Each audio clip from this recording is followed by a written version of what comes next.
So, hello guys. I just want to talk about life in general. What are the things which really just pisses me off?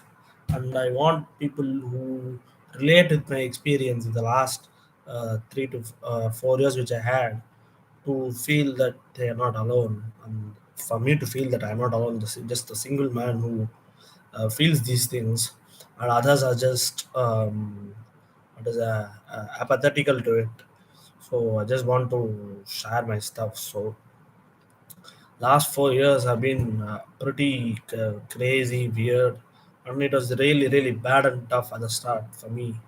So I was just like everybody in India, what they would do, like just finish your schooling, then finish your graduation, and go to a job, then 9 to 5, then work, then do the remaining work at home and have watch some entertainment, some movies and Netflix, watch some sports matches, and then sleep and do the same thing, and weekly have some get together or something. This is some pattern of life which most are following, and most are cool with it because this type of propaganda has been spread. Like there is just only one life. I don't know how that thing comes about in the first place, but people just don't want to have a keen look at their lives and are scared to go beyond. They just if people say to them that there is one life, you could just do nonsense, then people would not care, obviously. But if they get to know that there is a past life and there is a future life and all, things get complicated, and the way we are living is not optimal for it, obviously.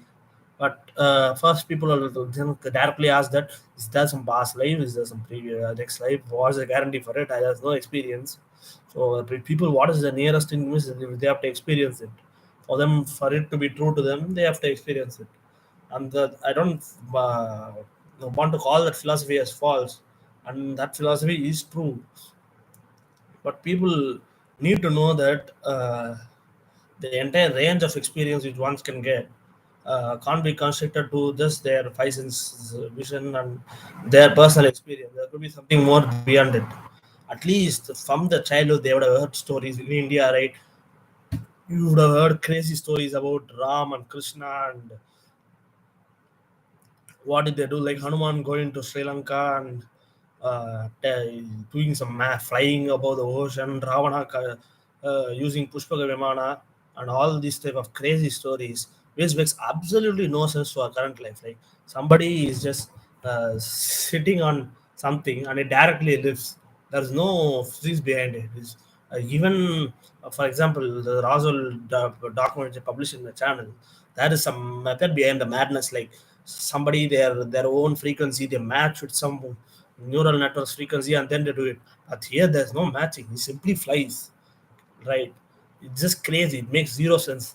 But at the same time, if these are just fictional stories like Harry Potter, then there ain't gonna be religion in 100 years like Harry Potter, with devotion to Harry Potter. But the places and some incidents do map to these things having to have existed. But if you go by the theory and say that these things are just what is it, Ram was a common man, Krishna was a common man, then entire story is rewritten because the story is completely based on the devotion towards them is based on them being magical and still existing in some weird way in some weird place. So if people keep on having these beliefs, it's tough. For me, every celebrity, right, who comes in the public, they're just so casual about the main fundamentals of life. It's just so annoying. I know that philosophers and all give a lot of care to it, but the people in the common public and the celebrities, mainstream celebrities, they just seem like they don't care, but they care about the things which happen in their life, but they don't care about the real life. It's a bit ironic and paradoxical, which is why I just feel so much uneasiness with life. It's just a big problem, and this uneasiness can't be rectified if you are somehow somewhat intelligent and somewhat rational. There is no way you will be satisfied with what is going on. You would want to know what is happening, but there are just roadblocks to know the truths of life. Like as I put out a video as a message to Isha Foundation, like as I read his books, he gave a lot of magical claims, which if you add all these together, made it some sort of a plausibility. But at the same time, if you want to know it, then people are like, why do you want to know it? Do some useless sadhana for some irrelevant stuff, and he won't be there anyway. And they just don't have a clue there in that ashram. So there have been people who have been just claiming, keep on claiming this stuff, but they just don't give ways to do it. So I can't go after some mystical person in some forest or some Himalayas, as the mythologies claim that there are magical people there.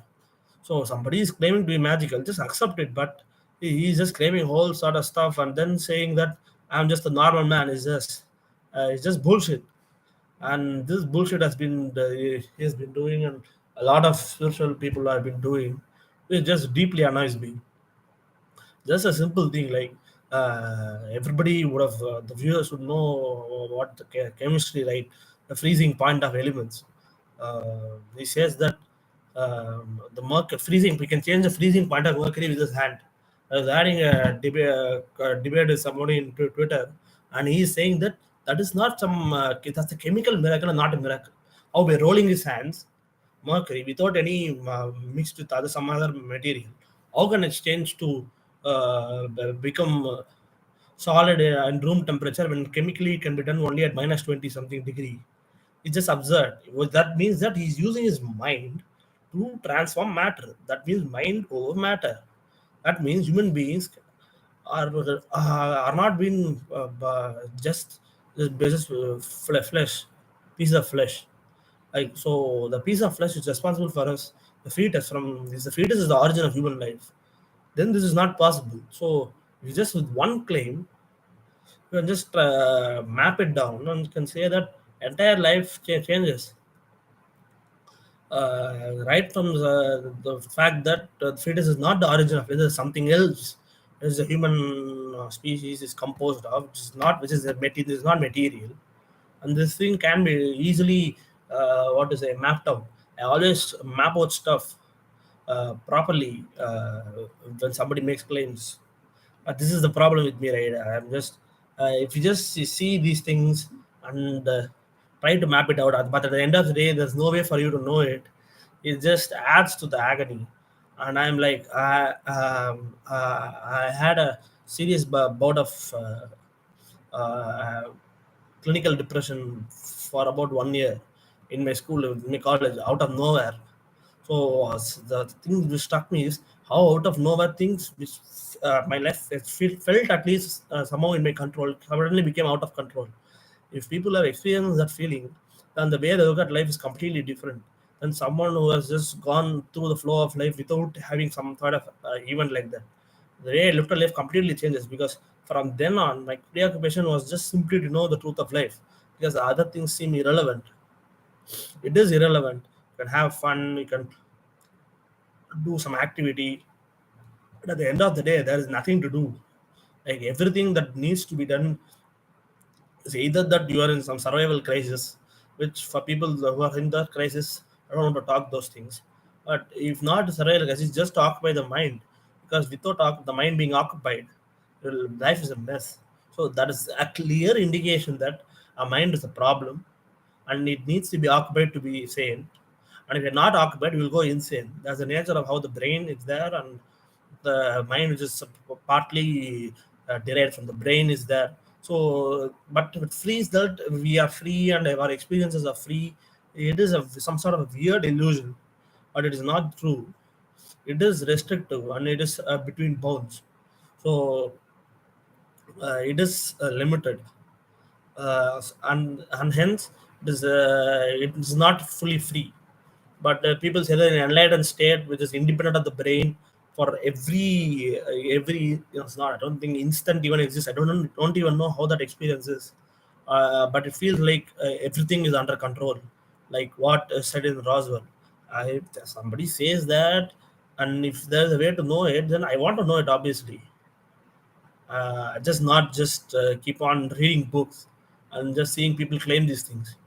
But people claim these things, and but they go on mainstream media and they completely spin the different story like they are normal and something like that is, and they're clearly not, and claiming really crazy things is a serious problem.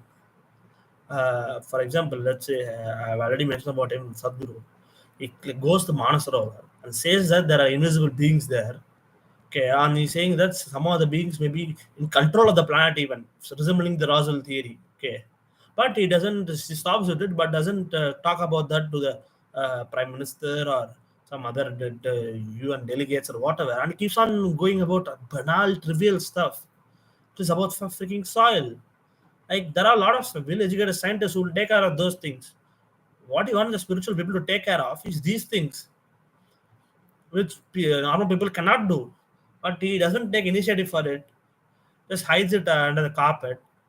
And like seriously, man, I'm just completely fed up with that Sadhguru and the total Indian gurus what they've been claiming. Like, it's just utter bullshit, man. At the end of the day, they just keep on saying stuff and they don't show it. And that's the other end of the spectrum is there is only one life. It is also hard to accept after reading all these things because you feel that with the reincarnation stories and all, there and for example, I would have released a video on brain and memories. Like our memories are not stored in the brain and it doesn't have physical traces. So somehow there is a hint that it is not physical, but there is not a clear enough hint.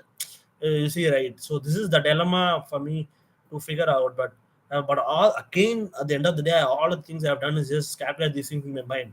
I haven't directly experienced it, but I want to do it, but there's no way to do it. Like you're just it's just a mess, man. I just started on this to know these things, but uh, it just feels flat at the end of the day. No, I don't know what to say. Somebody could relate, at least feel, talk about these things, and think that they could have find a solution through someone, it will be really good. And that's the only thing I would want to wish for. Somebody who really dwells into these things. Because if you see death at an early age, and if you have some completely different experience to others, then the way you just structure life, where you self-reflect about things, it'll just completely change. Like it's very tough to come out of this preoccupation and just again come back to the mundane pattern of life. It is very difficult. So let's see. Somebody, if you could help or relate, if you just understand what I'm saying, if you have to, maybe not just this video, maybe some other videos, you can have an idea of about what I'm saying. Please, the two live streams are released today. Then you could see where I'm coming from, how some artist gets it. Thank you.